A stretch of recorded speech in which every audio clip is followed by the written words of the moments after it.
এবারকার জেল জীবন রাজনীতিকদের জন্য পাঠশালা।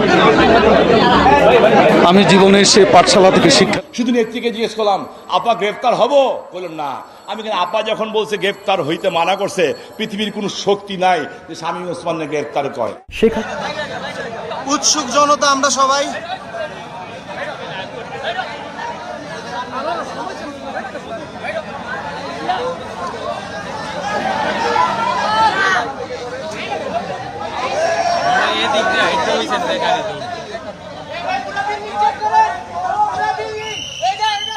দর্শক, ইতিমধ্যে আপনারা দেখতে পেয়েছেন ওবায়দুল কাদেরকে অ্যারেস্ট করেছে এবং কিভাবে কোন জায়গা থেকে সেই জিনিসটাই আপনারা আজকে এই তথ্য জানতে পারবেন।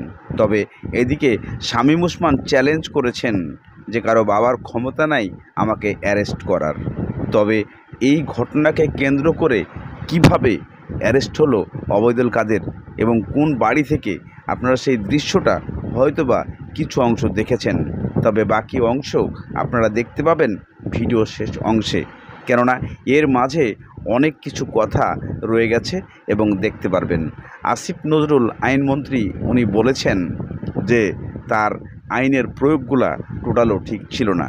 এদিকে শেখ হাসিনা দুঃখ প্রকাশ করেছেন এবং উনি বলেছেন আমার দলের নেতাকর্মীদের সবাইকে মেরে খুন করে অথবা আত্মসাৎ গোপন করে দিবেন এই বর্তমান সরকার। চলুন।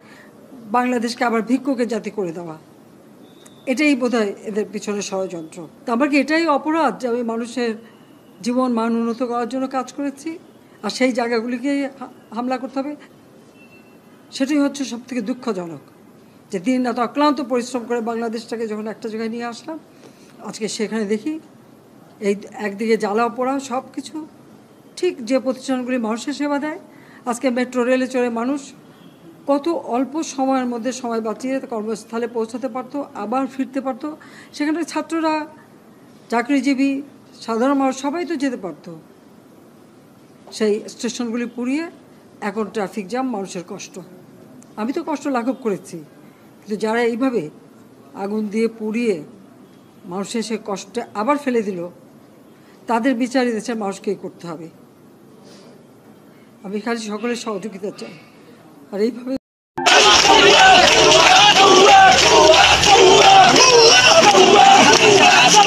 এবারকার জেল জীবন রাজনীতিকদের জন্য পাঠশালা। আমি জীবনে সে পাঠশালা থেকে শিক্ষা নিয়েছি। আওয়ামী লীগের সাধারণ সম্পাদক ওবায়দুল কাদের গ্রেফতার হয়েছেন। যশোর থেকে তাকে গ্রেফতার করা হয়েছে বলেও জানান অনেকে। গণহত্যা এবং গুলিবর্ষণ এই সমস্ত ঘটনার বিচারের জন্য ইতিমধ্যে কিছু মামলা হয়েছে, আপনারা জানেন। আমাকে পদ্মা নদীতে দুবার চুবানো দরকার বহুবার বলা হয়েছে। দরবেশ বাবা বলে খ্যাত সালমান রহমান এবং ঘটনার বিচারের জন্য ইতিমধ্যে কিছু মামলা হয়েছে, আপনারা জানেন। এবং আমরা নিজেরা রাজপথে থাকা বিভিন্ন ছাত্র সংগঠন, বিভিন্ন মানবাধিকার সংগঠন, জনগণের বিভিন্ন গোষ্ঠী দাবি করেছেন যে এটাকে মানবতা বিরোধী অপরাধ হিসাবে এটা বিচার করার স্কোপ আছে কিনা। আমরা সেটা খতিয়ে দেখেছি।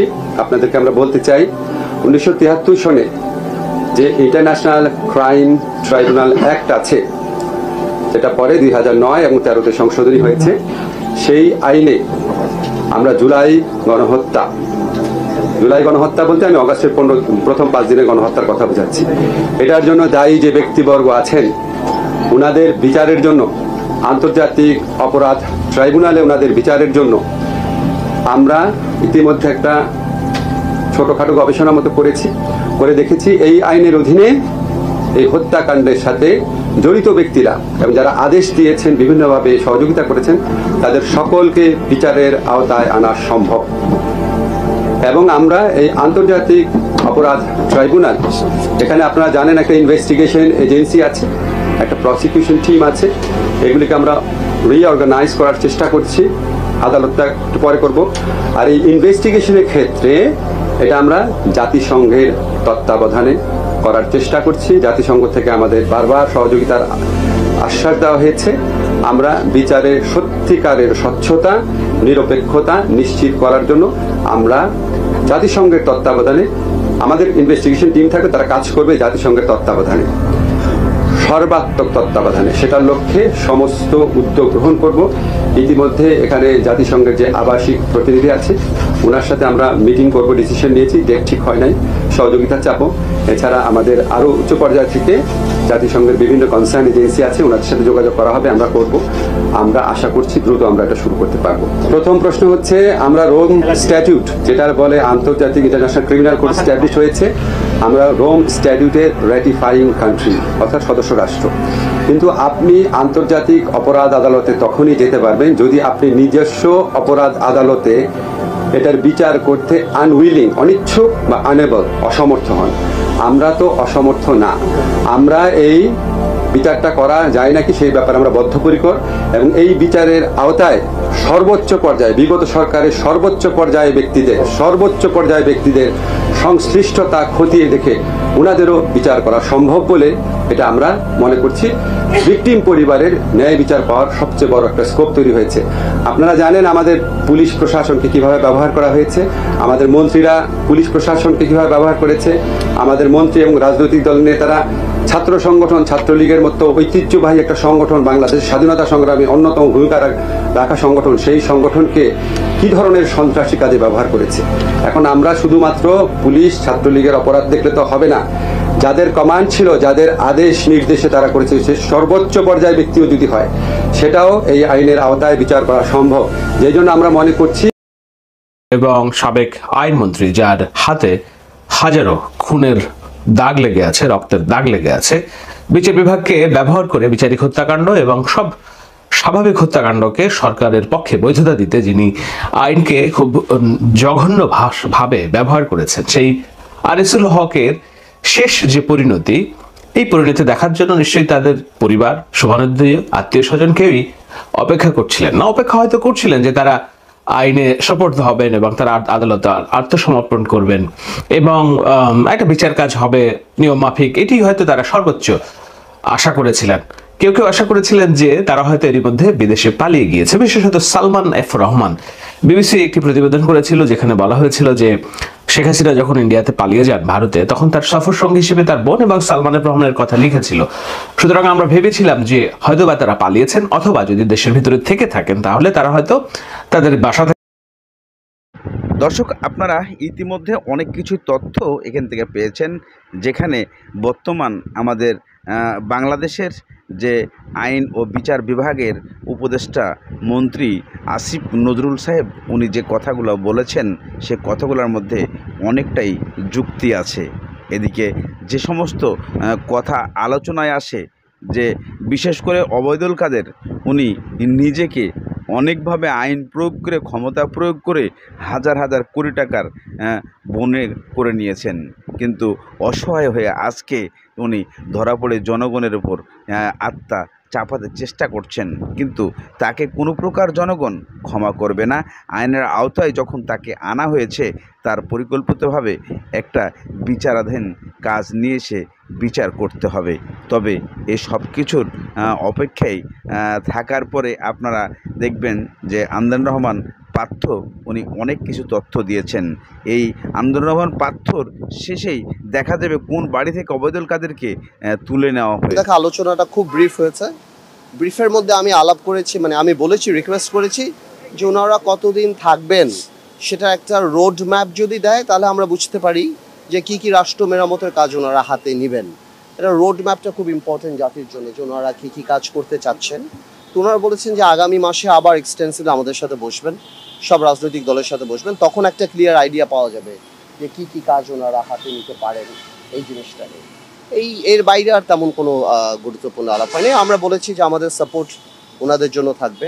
আমি রিকোয়েস্ট করেছি যে যারা সদস্য আছেন ওনারা জানি রাজনৈতিক বক্তব্য না দেন। আজকাল একটু রাজনৈতিক হঠাৎ করে দেখা যাচ্ছে রাজনৈতিক বক্তব্য, এতে করে হঠাৎ করে মানুষের মধ্যে একটা রিয়াকশন আসতে পারে বা অন্য কোনো মেসেজ যেতে পারে। হ্যাঁ, তো আমি বললাম যে উপদেষ্টারা যাতে এই জিনিসটা মাথায় রাখেন, রাজনৈতিক বক্তব্য দেওয়া থেকে বিরত থাকেন। এটা আমার কাছে এই প্রথম জায়গা, মানে এই প্রথম স্টেপে আমার কাছে একটু মিসআন্ডারস্ট্যান্ডিং মনে হচ্ছে, বিকজ এই যেটা ট্রিগার হয়েছে এই রাজনৈতিক বক্তব্য দেওয়ার জন্য আওয়ামী লীগের যাওয়া হয়েছে একটা রেভলিউশনের মাধ্যমে। তো এটাকে অনেক কুল ডাউন করতে দিতে হবে জাতিকে, আমাদেরকে, আমরা সবাই এফেক্টেড। হ্যাঁ, 1000 মানুষ মারা গিয়েছেন এখানে, আরও বেশি, 17 বছরের এই শাসন। তা আমার মনে হয় যে এই জন্যই আমি বলছি যে উপদেষ্টারা যারা আছেন ওনারা যদি রাজনৈতিক বক্তব্য দেওয়াটা থেকে বিরত থাকেন তাহলে আমার মনে হয় যে এই কনফিউশনটা আসলে ক্রিয়েট হবে না। বা একজন কথা বলে একটা স্পোক্সম্যান থাকলে আমার মনে হয় না এইগুলি এখন টু আর্লি টু সে, কাউকে ফিরিয়ে আনার ব্যাপার কাউকে না, জনগণ ঠিক করবে। এই রেভলিউশন জনগণ করেছে এবং জনগণ ঠিক করবেন যে আগামীতে আওয়ামী লীগের ভবিষ্যৎ কি হবেন। সামনে এই যে গণহত্যা, তার বিচার আছে, তার আরও অনেক কিছু আছে, আরও অনেক ইনভেস্টিগেশন আছে, কোথা থেকে বের হবে, কি হচ্ছে না হচ্ছে, সব কিছুর পর মানুষ ঠিক করবেন। রাজনৈতিক দল তো আসলে কাগজে কলমে হয় না, আর এটার ভাগ্য নিয়ন্ত্রণও কলমের খোঁচায় হয় না। জনগণই দাঁড় করায়, আবার জনগণই ছিটকে ফেলে দেয়। তো সময় বলে দেবে কি হবে। এটা নিয়ে আমরা সবাই কনসার্ন যে আমরা সংখ্যালঘুদের এই প্রোটেকশনটা কিভাবে দেয়া যায়, বা এটাও মানতে হবে যত না হয়েছে তার বেশি ফলো করে বলানো হচ্ছে, এই জিনিসটা বলানো হচ্ছে, সেদিকেও কেয়ারফুল থাকতে হবে। আর পুলিশ বাহিনীতেও তো দেখলাম মার্শাল্লাহ আস্তে আস্তে নেমে যাচ্ছে। তো আমি শিওর বাই টাইম ইনশাল্লাহ ঠিক হয়ে যাবে। 15ই আগস্ট তো সার্বজনীন। 15ই আগস্টের ব্যাপারটা তো ওইভাবে যখন কথা হয়েছে আমরা বলেছি এটা সার্বজনীন, এটা সেরকমভাবেই করা উচিত। যতখানি রেসপেক্ট এটা পাওয়ার মতো অতখানি রেসপেক্টই জানি পায়, সেটাই বলেছি। এখানে কোনো ব্যক্তিত্ব কথা আসেন, যারাই হত্যার সাথে জড়িত তাদেরই সবারই করতে হবে। শুধু এই আপনি যদি এই কথা আরম্ভ করেন শুধু সেটা হবে কেন? হত্যার সাথে বিচার থেকে আরম্ভ করে অবৈধ যেসব সম্পত্তি হয়েছে যা যা আছে, তা আমি মনে করি তো যারা মারা গিয়েছে তাদেরকে এই সম্পত্তিগুলো এখানে অ্যাপার্টমেন্ট বানিয়ে বা তাদেরকে রিহ্যাবিলিটেট করা যায়। এই গত 15 বছরে যেই ধরনের দুঃশাসনে, এই ইলেকশনে যেই বেতন থেকে আরম্ভ করে ভাতা থেকে আরম্ভ করে যা যাই ওনারা পেয়েছেন, এগুলি সবই তো অবৈধ। Constitution spirit is representation of by the people, ওগুলি তো ছিল না। তো এই গত 15 বছরে যা করেছে সবই তো অবৈধ। আমি মনে করি এদের বিরুদ্ধে দ্রুত বিচার বলেন আপনি দ্রুত সম্পত্তি নিলাম আইন বলেন, অর্থনৈতিক রাষ্ট্রদ্রোহিতা বলেন, অনেক কিছু করার আছে। প্রশ্নটা হলো রোড ম্যাপটা দিলে আমরা বুঝতে পারবো যে এই সরকার সেটা করবে না ভবিষ্যতে কোনো গণতান্ত্রিক সরকার সেটা করবে। আর এগুলি তো কিছুই না ব্যাংক হিসাবে, এটা ব্যাংকের মালিক হয়ে গেছে, আপনি হিসাব জব্দ নিয়ে আছেন, হাজার কোটি টাকা ওনাদের কাছে, লক্ষ কোটি টাকা পাচার হয়ে গেছে। ব্যাংক হিসাব জব্দ তো কিছুই না। এগুলি অনেক বড় কাজ, এগুলির জন্য আলাদা ডিপার্টমেন্ট করে যখন সময় আসবে। এখন প্রশ্ন এটা এই সরকার করবে না ভবিষ্যৎ সরকার করবে। সো আমি মনে করি সেটা অনেক মুখ্য ব্যাপার। কোনটা নিয়ে আমি তো সেটাই বললাম, এটা নির্ভর করে এই সরকারের রোড ম্যাপটা কি, এই সরকারের রাষ্ট্র মেরামতের কি কাজ এনারা হাতে নিতে চান। যদি হাতে নিতে চান বড় কিছু, তাহলে মেয়াদ ন্যাচুরালি বড় হবে, বাট ইলেকশন তাড়াতাড়ি দিতে হবে এমন আমাদের কোনো প্রেশার নাই। আমরা যদি মনে করি ভালো কিছু ওনারা করতে চান, আমরা ওনাদের পাশে আছি। বিকজ রেভলিউশনের পরে যে সরকার, আমরা সবাই এটার মধ্যে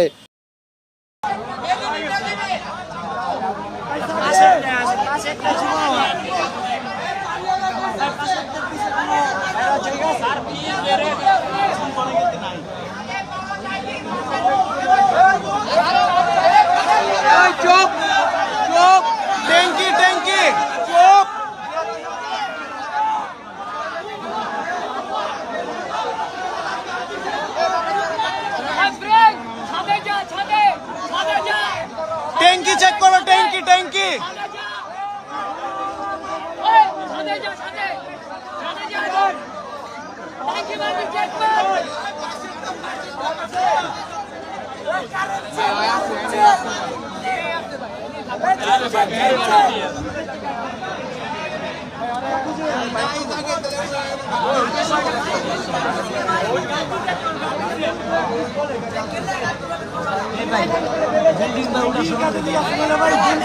পাশের বিল্ডিং গুলো দেখা দরকার, ছাদ দেওয়া নাকি আবার লাভ দেওয়া গেছে।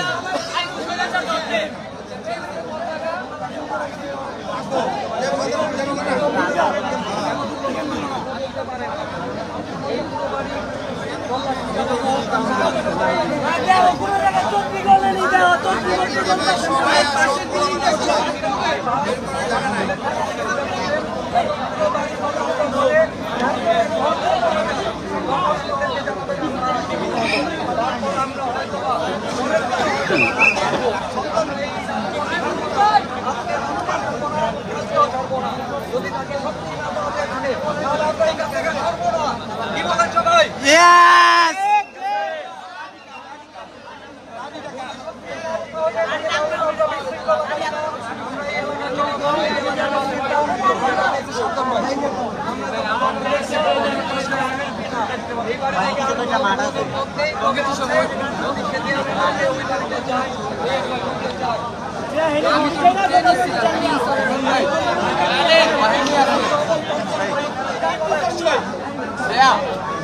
নিয়ে আসছে। আছি আছি আছি।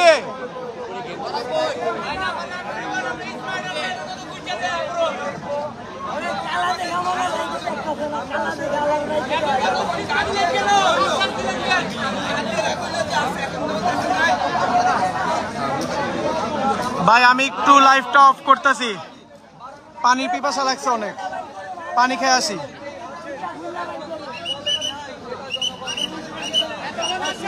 আছে আছে এদিকে আছে, পাওয়ার পরে আবার লাইভে আসতেছি।